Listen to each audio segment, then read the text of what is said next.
Let's do our nails and chat. Hey guys, welcome back to the channel. My name is Ashelle. For those of you who are new, thank you for clicking on my video, and if you are an oldie but a goodie, thank you so much for coming back. I appreciate everybody that's here watching.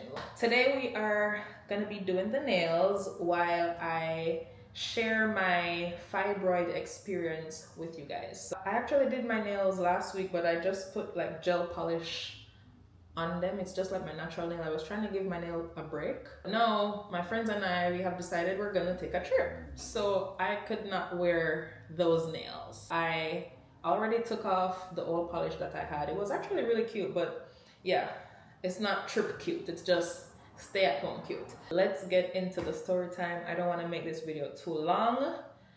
Yeah,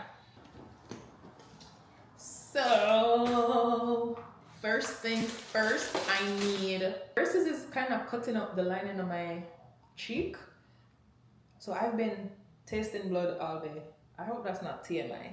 I'm not too easy fit squeamish. So the beginning of last year, I went to the doctor to get just my yearly checkup. I try to go at the beginning of every year and just check my blood, STDs, check pregnancy, check pap smear, just a full body checkup, right? So I went and got that done last year, January. She was squeezing my lower abdomen area and she said, "Are you pregnant?" And I'm like, hell no, are you? I'm not. I can't be, right? Because I left the boy, so I cannot be pregnant. She asked me like 3 times, and I'm thinking like, if this lady asks me one more time if I'm pregnant, me I go to bar in her back. Like, why should I leave me alone? She was like, well, there's definitely something growing in your tummy. Like, imagine going to the doctor for a checkup, right? And she's like, there's definitely something growing in your tummy. Like, I was about to pass out in the office because what you mean? What you mean? So in my head, I'm thinking like, hurry up with the pregnancy results. Like, come. You know, like I peed in the cup and I'm just like, yeah, bring it. We found out I wasn't pregnant. So thank God, don't have to unblock the man. Don't have to tell the man we have a baby on the way. But still have a problem because there is something growing in my tummy. So thankfully we were able to cross out baby. And I don't mean thankfully like I don't want kids, but in that situation I was in, I would not have wanted to be pregnant. But now she's thinking it might be a tumor, it might be fibroids or like cysts or whatever. So we have to find out. So I got some appointments scheduled for an ultrasound. She made me do ultrasound first and then an MRI, a CT scan, sorry. And I did my ultrasound. The results came back. It looked like fibroids, but I guess the imaging from an ultrasound isn't as clear. So she made me do a CT scan. So my doctor called me with the results from the CT scan and it, you know, indeed confirmed that I do have fibroids. And she was letting me know that I have 3 large fibroids and then a lot of smaller ones. I don't know how much is a lot. She said multiple. The biggest one was like the size of an orange. And crazy enough, I actually felt that really hard thing in my lower abdomen. I thought it was just my, I don't know. I just thought it was something that was supposed to be there. Because even the night before my appointment, I was lying, like I remember lying down and feeling my lower tummy area and I'm like, wow, this is kind of hard. Like I'm thinking like, wow, the human body is so cool. Bitch, you have fibroids. Shut up. There's nothing cool about this. Because when I went to the doctor and she was checking, I was asking her like, can you put my hand where it is? Like I want to feel them. She put my hand the same place that I was feeling last night. Like I had fibroids and I didn't even know it. It was my pelvis, my pelvic bone. Forgive me, I'm not a doctor. I don't know. And then my uterus, oh my gosh, this is so crazy to me, but my uterus was the size of a 4-month pregnant lady. Like that's how big my uterus was with fibroids. 4 months. Like I'm almost halfway through my pregnancy. 4 months? After they confirmed that it was fibroids and, you know, I was doing my research and watching TikToks, it kind of made sense because my periods have gotten a lot heavier. And I always noticed, but I mean, I'm just, once again, making excuses and thinking, I don't know, it's probably hot in Houston, so I'm bleeding more. I don't know. I just never paid attention. Like, I just never thought it was anything, right? Doctor was saying it's still not heavy. Like, it's heavier than what I'm used to, but because she was saying like a heavy period is like people who wear tampons and pads at the same time, or they have to change so many times for the day. So I wasn't heavy based on that definition, but I was heavy based on what my period used to be like. So some of the symptoms that I was experiencing was I was bleeding more, my cramps were worse. I felt like I was dying. And it was like throughout my entire period. The size of my tummy, when she told me I had fibroids, I was like, oh, so my tummy isn't really big. Like, it's just fibroids. Like, I'm always gonna find some kind of positive or some kind of joke to make when I'm going through stuff. Like, it just makes the situation a lot lighter for me. So I'm like, oh, so my tummy isn't really big. Like, I actually have a flat stomach. It's just fibroids in there. So when we take them out, I'm gonna be, yeah, you get it. But there are lots of other symptoms. I just never experienced those. I think it's like, you can have like pain in your pelvic area, pain during sex, back pain, I think is one of them. Just a lot of stuff. You'd have to like look up all the symptoms to see if you have any of those. So I got two options on how I was gonna treat mine. It's either a myomectomy, which is they would literally cut me open and take the fibroids out right then and there. It would basically be like a C-section. So I'm gonna have a C-section scar. The healing time is like a C-section. Like, it was just a very serious surgery. And I am thinking like, wow, I can't do this. Like, who's gonna take care of me? So I decided to go with the UFE, which means uterine fibroid embolization. And what that is they basically took a tiny catheter. This is so interesting, like the things people come up with. They took a tiny catheter and they entered at my wrist. So for a myomectomy, I would have had a C-section scar. For my UFE, this is my fibroid scar. That's crazy. This tiny little dot right here, guys. So they took the catheter and they inserted it in my wrist, up my arm, down behind my heart. That's so crazy to me. And then they went into my uterus. So the catheter had some little beads inside, and remember that they saw where the fibroids are, they know how many, blah blah blah. Plus the catheter has like a camera. So they were able to go directly to the fibroids and they injected the little beads into the fibroids. So one of the main differences with the myomectomy and the UFE is the fact that with the myomectomy, they literally cut the fibroids out in the procedure. But for the UFE, the thingy that they would have injected into the fibroids, it slowly kills them over like the course of 6 months to a year. So it basically will cut the oxygen supply off for the fibroids, and they will just slowly start shrinking, and yeah. So they are gonna stay inside of me, but just shrunken and dead, I guess. Even though I found out about the fibroids in January, I never did my procedure until December because, like the appointments that I had initially for ultrasound and this and that, and I have to kind of wait for dates for those.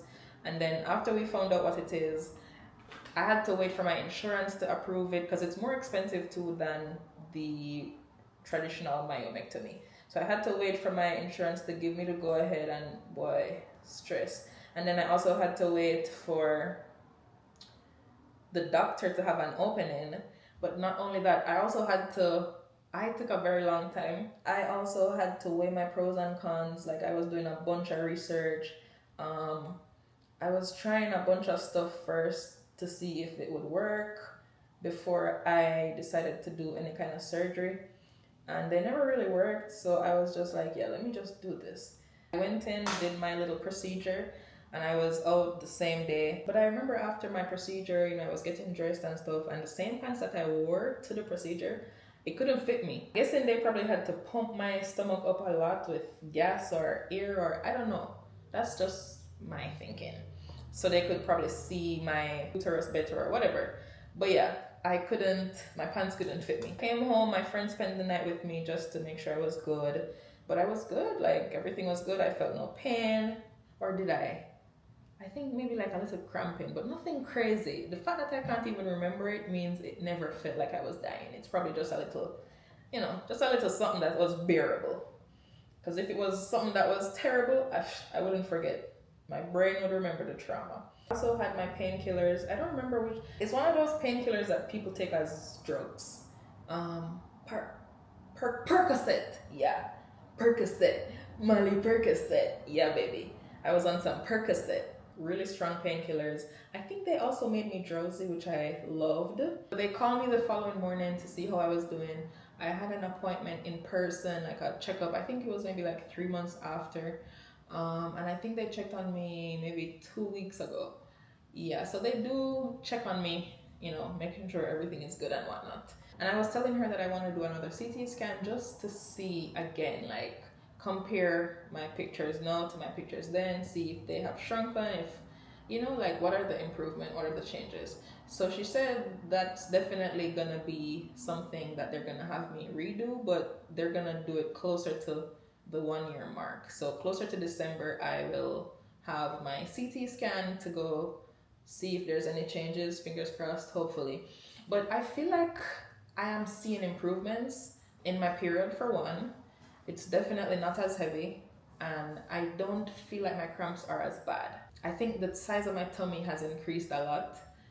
This might be TMI, but I can look down and I can kind of see my cooch. Usually I couldn't, even when I pull my tummy in, because there's just this hard bulge in my lower abdomen that I cannot suck in. Like it's just, you know, like it's not fat that I can pull in. It's just a hard thing. Before I noticed it, my mom and my friend, you know, they were telling me like, yeah, your tummy does look smaller. You look like you've lost weight. But it kind of took me a while to see. I think what really made me realize that my stomach has gone down is because I had bought some pants and they could not fit me. Like, they could not fit me. And the pants them have fit me now, easy breezy, lemon squeezy. But I really just wanted to make this video because today is the 1st of July. July is Fibroid Awareness Month. The color for Fibroid Awareness Month is white, so you see I'm representing. I just want to encourage ladies that are, you know, probably having any of the symptoms to go get checked. Like, more than 50% of us black women have fibroids. It's not problematic for everybody, so, you know, if you have them and everything is fine for you, cheers, good for you. But some people are literally having terrible pain, terrible this, terrible that, and just not knowing that it's fibroid. So yeah, I remember when I was doing my research and I saw so many people the same day I was diagnosed in the comment section of a video saying they were diagnosed today too. So it's actually a lot more common than you think. Leave a comment down below. Let me know if you have fibroids and how you plan on treating them, or if you had them and what treatment route you took. Or, you know, like if you have any of these symptoms and now you're thinking to go check, like just let me know. Yeah. And these are the nails. They're so cutesy, given tropical. My battery is about to die. Thank you so much for watching. I hope you guys have an amazing rest of your day, and I'll see you guys in my next video. Bye. I'm a little nervous, just a little. I've never been under anesthesia before, like I said, so I don't know. I have to make a urine sample, so they just took me to the bathroom.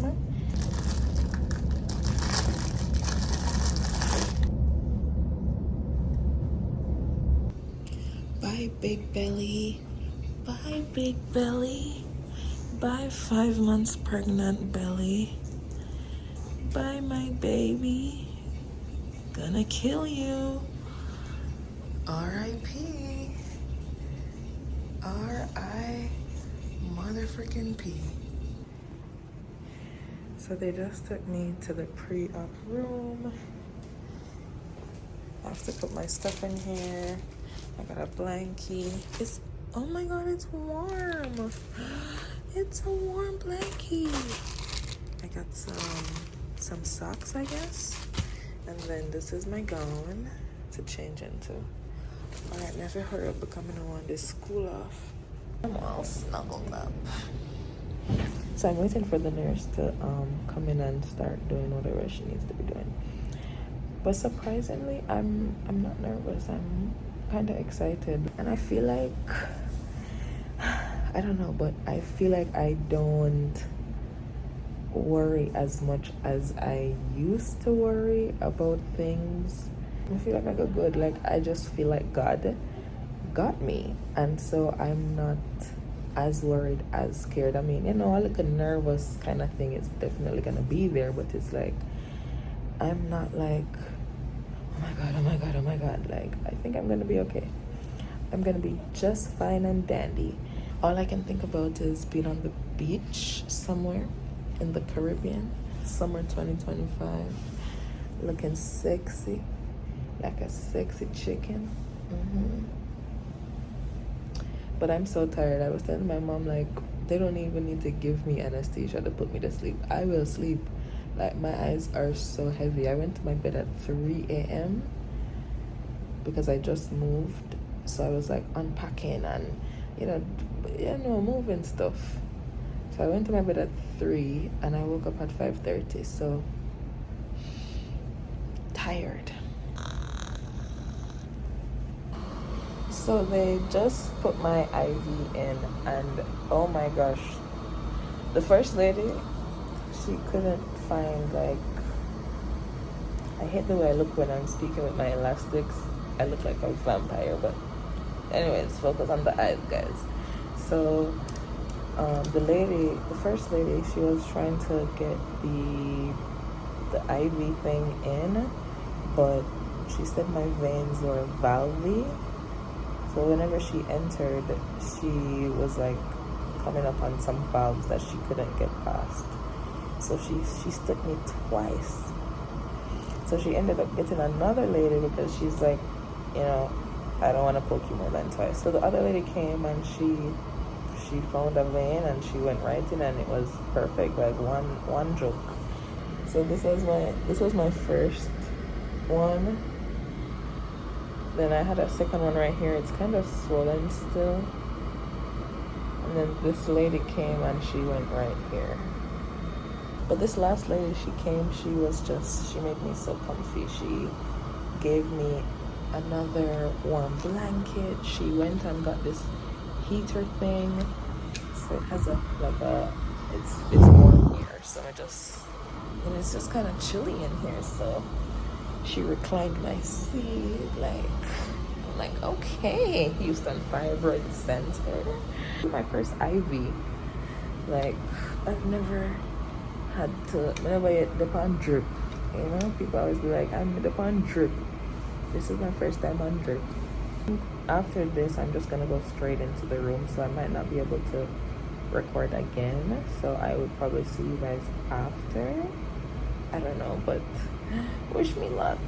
Well, let me say this, I already done gone through the procedure, but if you made it this far in the video, wish me luck for the rest of the video. I don't mind get anesthesia every night because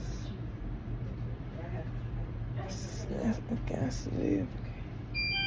Zoe's gonna help you to the restroom, okay? Okay. How do you feel? There's like pressure in my booty, like I feel like I'd wanna poop or something, but I don't actually wanna poop. But this is exciting because I never felt that thing. And I got some food. I just peed, so I'm good to go. I got Ritz crackers and juicy juice.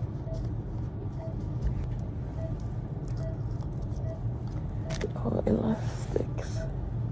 I can't wait to go home.